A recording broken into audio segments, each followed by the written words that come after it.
বাংলাদেশের সনাতনী ধর্মের মানুষদের উপর অত্যাচারের প্রতিবাদে শুক্রবার সন্ধ্যায় রতুয়া দুর্গাপুরের বজরং দলের পক্ষ থেকে এক প্রতিবাদ মিছিলের আয়োজন করা হয়। এই প্রতিবাদ মিছিল শুরু হয় দুর্গাপুর দুর্গা মন্দির প্রাঙ্গণ থেকে। এরপর গোটা দুর্গাপুর এলাকা পরিক্রমা করে দুর্গাপুর স্ট্যান্ড এসে শেষ হয়। এদিন উপস্থিত ছিলেন দুর্গাপুর বজরং দলের সভাপতি রাজীব ঘোষ সহ অন্যান্যরা।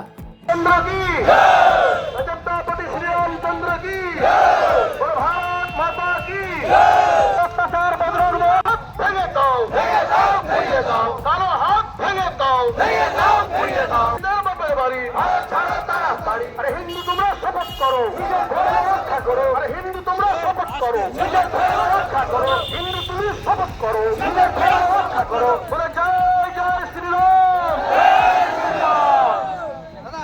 বাংলাদেশে হিন্দুদের ওপর অত্যাচারের কারণে দুর্গাপুর বজরং দল একটা বিক্ষোভ মিছিল বের করেছিল, হাতে মশাল নিয়ে একটা বিক্ষোভ মিছিল বের করেছিল।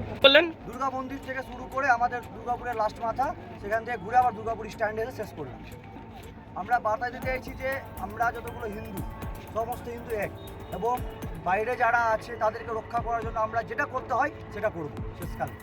আজকে আমরা মিছিল এই জন্য করলাম, আর সনাতনীরা সবাই মিলে আজকে দুর্গাপুরে যেটা মিছিলটা করলাম, বাংলাদেশে আমাদের হিন্দুদের প্রতি এত বর্বরিত অত্যাচার হচ্ছে, আর বাংলাদেশে আমাদের হিন্দুরা ঘরছাড়া হচ্ছে, তারই বিরুদ্ধে আমরা রুখে দাঁড়িয়েছি। প্রয়োজন পড়লে আরও বৃহত্তম আমরা আন্দোলন করব, যেন আমাদের হিন্দুদের প্রতি বাংলাদেশে অত্যাচার না হয়।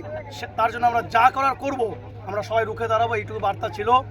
আর আমরা ভারত সরকার নয়, আমাদের সরকারের পক্ষ থেকে সরকারের কাছে রিকোয়েস্ট রাখবো যেন আমাদের হিন্দুরা সুরক্ষিত থাকে বাংলাদেশে, সেটা যেন ব্যবস্থা নেয়, আর না হলে আমরা আবার পথে নামবো।